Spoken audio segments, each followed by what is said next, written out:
Hello class, welcome. और कैसे हैं आप लोग सभी?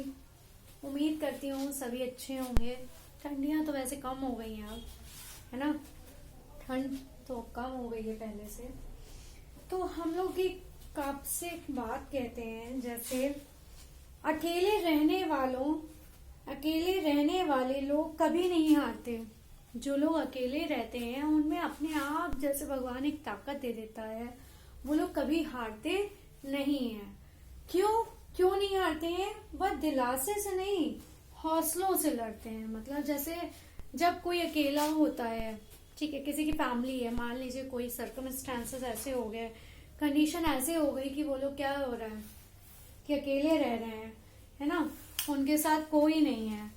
तो उनको क्या होता है, जो लोग अकेले रहते हैं उनको, वो हारते नहीं हैं। वो किसी से ना डरते हैं ना हारते हैं। उनको किसी के दिलासे की जरूरत नहीं होती है, ना कि किसी की सांत्वना की जरूरत होती है। उनको जरूरत होती है तो सिर्फ हौसलों की होती है। हौसले से ही लड़ते हैं वो। उनके पास इतनी पावर होती है, इतनी भगवान उनको शक्ति दे देते हैं कि वो क्या करते हैं, कभी भी हारने से नहीं डरते हैं। और वो कठिन परिश्रम करके कठिन परिस्थितियों का सामना करते हैं अपनी हिम्मत से, अपने हौसलों से, है ना। तो यही कहा है, अकेले रहने वाले लोग कभी नहीं हारते, वह दिलासे से नहीं, हौसलों से लड़ते हैं। ठीक है, तो शुरू करते हैं हम अपनी क्लास। वेलकम टू माय प्रारंभ साइंस क्लासेस। और शुरू करते हैं हम आज पॉलिनेशन एंड फर्टिलाइजेशन का लास्ट टॉपिक, और इसके बाद ये चैप्टर हमारा फिनिश हो जाएगा। ठीक है, तो हम शुरू करते हैं। That is the floral part after fertilization. जो हमारा फर्टिलाइजेशन के बाद क्या क्या फ्लोरल पार्ट्स बनते हैं उनके बारे में डिस्कशन करते हैं। Petals, stamen, style and stigma wither and generally fall off. जब क्या होता है, फर्टिलाइज हो जाते हैं तो पेटल, स्टेमन, स्टाइल, स्टिग्मा ये सब क्या होते हैं, चले जाते हैं, फॉल ऑफ हो जाते हैं। ये यहाँ पे फ्लावर में अब रुकते नहीं है। फर्टिलाइजेशन के बाद इनका प्रोसेस, इनका काम बिल्कुल खत्म हो जाता है। ठीक है, कैलिक्स में इधर फॉल ऑफ और में remain intact in a dried and shrivelled form. Calyx जो क्या होते हैं, फ्लावर जिस पे टिके होते हैं, जैसे ये फ्लावर है हमारा, ठीक है, इनके नीचे यहाँ पे कैलिक्स लगा होता है। ऐसा नहीं बताती हूँ, थोड़ा अच्छे से बता देती हूँ। जैसे मान लीजिए कि हमारा रोज फ्लावर है,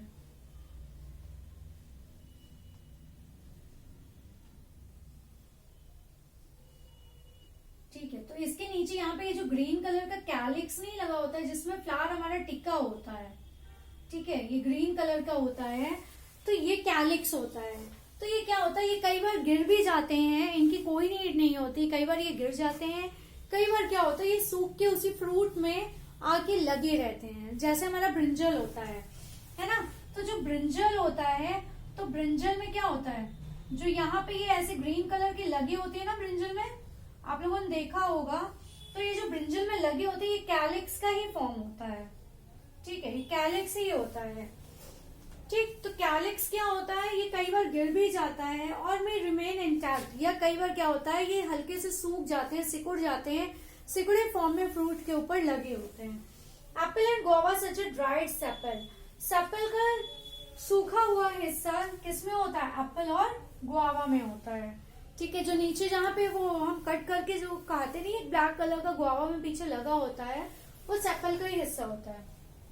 In brinjal, green calyx persist and remain attached to the ripe fruit। ये मैंने आपको बताया ना, ब्रिंजल में क्या होता है, ये जो ग्रीन कलर का क्राउन जैसे बोलते हैं ना कि a vegetable has a crown, तो ब्रिंजल में वो जो क्राउन होता है वो कैलिक्स का बना होता है। किसका बना होता है, वो कैलिक्स का बना होता है। तो जो कैलिक्स का बना हुआ पार्ट होता है, ये क्या होता है, इसमें लगा रहता है। इसके राइप होने के बाद भी, ये पके होने के बाद भी इसमें क्या होते हैं, कैलिक्स लगे होते हैं। ब्रिंजल में जो ग्रीन पार्ट लगा होता है पर्पल के ऊपर, जिसमें इसकी स्टिक लगी होती है, वो क्या होता है, कैलिक्स होता है। Ovary enlarges to form fruit. Ovary क्या हो जाता है, इनलार्ज होके क्या बनाता है, फ्रूट बनाता है। ठीक है, बड़ा हो गया। ओवेरियन वॉल क्या होता है, ये बना लेता है। फ्रूट्स के चारों तरफ की जो लेयर होती है वो बना लेता है कौन? ओवेरियन वॉल बनाता है, ठीक है। और ओवरी से क्या बनता है? फ्रूट बनता है। ओव्यूल्स हमारे सीड्स बन जाते हैं। जैसे जब हम ओवरी को कट करते हैं, अभी फ्लावर्स नहीं आ रहे हैं, मैं आपको दिखा देती, उसमें ये छोटे छोटे ये बने होते हैं, ठीक है, ऐसे ओव्यूल्स होते हैं ये। तो ओवरी के अंदर होते हैं, जैसे कि ओवरी हमारी, तो इसके अंदर ये बने होते हैं। जब इसका क्रॉस सेक्शन करते हैं तो हाफ उधर हाफ इधर आ जाते हैं। कई बार ऐसे भी होते हैं ये, ठीक है। तो ये जब कट करते हैं तो क्या होते हैं, ये सीड्स के फॉर्म में जब ये राइपन हो जाते हैं, पक जाते हैं, तो ये सीड्स बन जाते हैं, ठीक है। कई बार क्या होता है, कई फ्रूट्स में हम लोग देखते हैं कि बहुत सारे सीड्स होते हैं, जैसे हमारे गुआवा में भी होता है, पपाया में भी होते हैं। तो फ्रूट्स में जब एक से ज्यादा सीड्स होते हैं तो वो डेवलप्ड होते हैं, उनमें ओव्यूल जो अटैच होते हैं वो एक से ज्यादा ओव्यूल्स अटैच होते हैं। कितने होते हैं? एक से ज्यादा ओव्यूल्स उसमें अटैच होते हैं। किससे? प्लेसेंटा से, ठीक है। और जब फ्रूट उसका पक जाता है, राइप हो जाता है, तो सीड उसके अंदर कंटेन रहते हैं।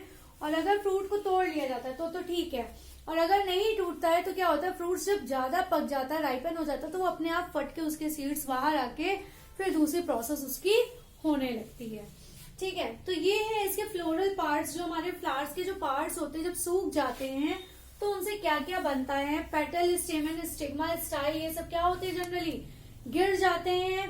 कैलिक्स किसी किसी में लगा रह जाता है, किसी में हट जाता है, कोई काम नहीं करता है। एप्पल और गुआवा में क्या होते हैं, ड्राइड सेपल्स होते हैं नीचे, जो आप लोगों ने देखा होगा ना, कट करके उसे पार्ट हटाते हैं हम, तो सेपल का हिस्सा होता है। ब्रिंजल में ग्रीन कैलिक्स लगा होता है। Ovary in last to form fruit. Ovary क्या होती है, बड़ी होकर फ्रूट बनाती है। ओवेरियन वॉल फ्रूट वॉल बनाता है। ओव्यूल्स सीड्स बना लेते हैं। कई बार क्या होते हैं, कई फ्रूट्स में बहुत सारे सीड्स होते हैं, तो उनमें ओव्यूल्स ज्यादा अटैच होते हैं प्लेसेंटा से, और वो राइपन होके बहुत सारे सीड्स बना लेते हैं, ठीक है। और जब फ्रूट जरूरत से ज्यादा राइपन हो जाता है, पक जाता है, तो वो फट के उसके सीड्स अपने आप ही बाहर आते हैं और वो क्या करते हैं, दूसरे प्रोसेस से अपने प्लांट निकालते हैं, ठीक है। तो ये हमारा फर्टिलाइजेशन का प्रोसेस पूरा खत्म हो गया है। अब हम बात करते हैं, एक डिफरेंस रह गया था, नहीं बता पाई थी मैं, भूल गई थी, तो अब मैं इस चैप्टर में डिस्कस कर देती हूँ लास्ट में। Difference between self and cross pollination. तो आप लोगों को तो पता ही है, सेल्फ और क्रॉस पॉलिनेशन के बारे में बता चुकी हूँ। सेल्फ पॉलिनेशन में क्या होता है, जब वो खुद से पॉलिनेशन की प्रोसेस पूरी करते हैं। Transfer of pollen grain from the anthers to the stigma. जब क्या होते हैं, पॉलन ग्रेन्स खुद से ही एंथर से स्टिग्मा में ट्रांसफर होते हैं सेम फ्लावर में, तो वो कहलाता है हमारा सेल्फ पॉलिनेशन, ठीक है। और जब transfer of pollen grain from the anther of the one flower to the stigma of another flower of a different plant, जब जो पॉलन ग्रेन होता है वो एंथर, जो from the anther of the one flower, एक flower का anther दूसरे flower, दूसरे प्लांट के फ्लावर के स्टिग्मा में ट्रांसफर होता है, तो वो कहलाता है क्रॉस पॉलिनेशन। इसमें क्या होता है, एक ही फ्लावर में दोनों की प्रोसेस होती है, स्टिग्मा एंथर में गिरता है, एंथर स्टिग्मा में गिरता है। और इसमें क्या होता है, दूसरे फ्लावर में, दूसरे प्लांट के दूसरे फ्लावर में जब क्या होता है, एंथर स्टिग्मा में गिरता है, तो वो क्या होता है, पॉलिनेशन की प्रोसेस होती है। इसमें किसी एजेंट की जरूरत नहीं होती, ये खुद ही क्या होते हैं, जब मैच्योर हो जाते हैं तो गिर जाते हैं। इनमें क्या होता है, इनमें एक्सटर्नल एजेंट जो मैंने आप लोगों को बताया था, इंसेक्ट इंसेक्ट, विंड, वाटर, है ना, एलिफेंट का किसमें जरूरत होती है, रेफ्लेशिया के फ्लावर में, जो कि हमारा सबसे बड़ा फ्लावर होता है, उसमें हमारा एलिफेंट क्या करता है, प्रोसेस करवाता है पॉलिनेशन की। तो इसमें किसी भी एजेंट की जरूरत नहीं होती है सेल्फ पॉलिनेशन में। क्रॉस पॉलिनेशन के लिए हमें एजेंट की जरूरत होती है। वो भी कौन कौन से हो गए हमारे, insect pollination, wind pollination, water pollination. ये male and female part is mature at the same time. इसमें क्या होते हैं, मेल और फीमेल पार्ट दोनों क्या होते हैं, एक ही टाइम में मैच्योर होते हैं, ठीक है। बट इसमें क्या होते हैं, जो भी हमारे एंथर एंड स्टिग्मा है मैच्योर होते हैं, कि अलग अलग टाइम पे होते हैं, इनका कोई भी सेम टाइम नहीं है कि वो एक ही टाइम में मैच्योर होंगे। अगर व्हेन फ्लावर इज क्लोज्ड, ये तब होता है जब फ्लावर क्या हो जाता है, क्लोज हो जाता है, तब ये प्रोसेस पूरी होती है। और ये कब होता है, जब फ्लावर ओपन होता है, ये तभी प्रोसेस पूरी होती है। इसमें मैंने आपको सेल्फ पॉलिनेशन में चास्मोगैमस बताया था, है ना, और इसमें क्लिस्ट्रोगैमस बताया था कि नहीं बताया था, याद है या भूल गए आप लोग? इसमें मैंने आपको, ये हमारी ऑटोगैमी होती है, कैसी होती है ये, ऑटोगैमी होती है, ठीक है। और इसमें मैंने बताया था चास्मोगैमस। चास्मोगैमस क्या करता है, जो चास्मोगैमस है उसमें क्या होता है, इसमें हिडन होते हैं, है ना, इसमें जो पार्ट्स होते हैं वो, सॉरी क्लिस्टोगैमस होता है, इसमें जो होते हैं पार्ट वो क्या होते हैं, क्लिस्टोगैमस होता है, ये क्लिस्टोगैमस होता है। और इसमें जो होती है वो चास्मोगैमस होती है, चास्मोगैमस होती है। ये ओपन पार्ट्स होते हैं इसके, और इसकी क्या होती है, हिडन होते हैं। पार्ट्स मतलब क्या हो गया कि जो भी प्रोसेस होती है वो इसमें हिडन में होती है, उसमें ओपन में होती है। प्रेजेंस पेरेंटल कैरेक्टर, ये किसी और में नहीं जाते, इसलिए इनमें पेरेंटल कैरेक्टर रहते ही रहते हैं। इनमें नहीं होते पेरेंटल कैरेक्टर, क्यों? क्योंकि ये दूसरे प्लांट के दूसरे फ्लावर में चले जाते हैं, दूसरे प्लांट के फ्लावर में स्टिग्मा लेके जाता है, वो एंथर जाता है, पॉलिनेशन की प्रोसेस होती है, इसलिए इसमें पेरेंटल कैरेक्टर नहीं होंगे, है ना, क्योंकि दोनों के कैरेक्टर होंगे ना, तो पेरेंटल के नहीं होंगे। Young ones can not adapt to change environmental condition, इसमें जो यंग वंस होते हैं वो एनवायरमेंटल कंडीशन को अडेप्ट नहीं कर पाते हैं। लेकिन जो इनके ऑफ स्प्रिंग्स होते हैं, इनके जो नए प्लांट या फ्लावर्स बनते हैं, उनके जो ऑफ स्प्रिंग्स होते हैं वो हेल्दी होते हैं, जो कि एनवायरमेंट कंडीशन को अपने अंदर अडेप्ट कर लेते हैं, ठीक है।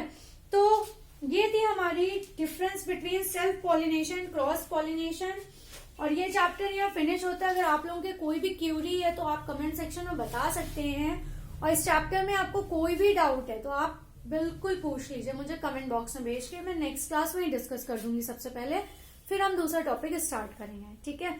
So please like share and subscribe my channel. Thank you, take care class, हंसते रहिए, अपना ध्यान रखिए।